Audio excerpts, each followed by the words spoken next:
FBI Director Kash Patel's country singer girlfriend is driving Trump supporters nuts. Country singer Alexis Wilkins is much younger than Kash Patel. She's nearly 20 years younger than him.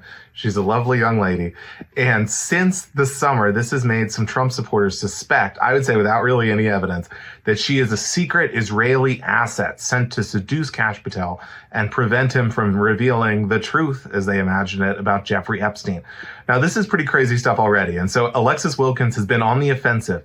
She's suing right-wing media figures who have said she's a Mossad asset or even sort of joked about it. Now, the big lawsuit that has kicked this off is her lawsuit against a guy named Elijah Schaffer, who's this far-right commentator who used to work at The Blaze with Glenn Beck.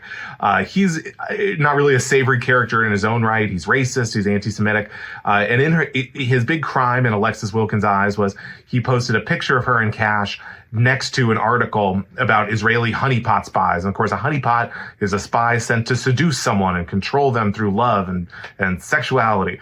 And so in this case, she is suing, saying, hey, you can't call me a honeypot. But a lot of people on the right are saying, well, he didn't, he kind of calls you a honeypot, I guess. Is this really worth a $5 million lawsuit? Obviously, these are people who are very sensitive to being sued about conspiracy theories.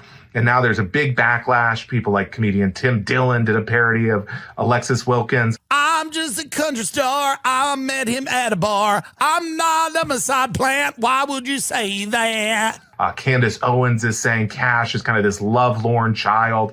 It's time for him to step down as FBI director. So the FBI director here is getting a lot of heat because his girlfriend now has 3 lawsuits against various kind of right-wing pundits over this honeypot thing. Look, she's not a honeypot, but, I think her critics have some points here in that, this is just how things go in right-wing media. They get a little ugly. Things get tussled up, particularly when we come to the Epstein files. And that is not all the heat Kash Patel is facing. He's still in trouble for use of a government jet to go visit his girlfriend. This jet costs at least $5,000 an hour to run. He's all the time flying back and forth between D.C. and Nashville to visit her. More recently, it was revealed that he also flew to a hunting lodge called the Boondoggle Ranch, if you can believe it. So Kash Patel and his girlfriend, they're facing a lot of criticism, both from the left and increasingly from the right.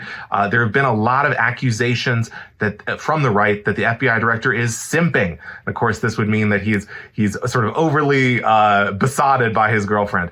And so these are the issues that pass as serious political scandals in the Trump administration in 2025. My name's Will Sommer. I'm a reporter with The Bulwark. This is the kind of stuff I cover. God help us. My newsletter's called False Flag. Check it out, thebulwark.com. Thanks a lot for listening.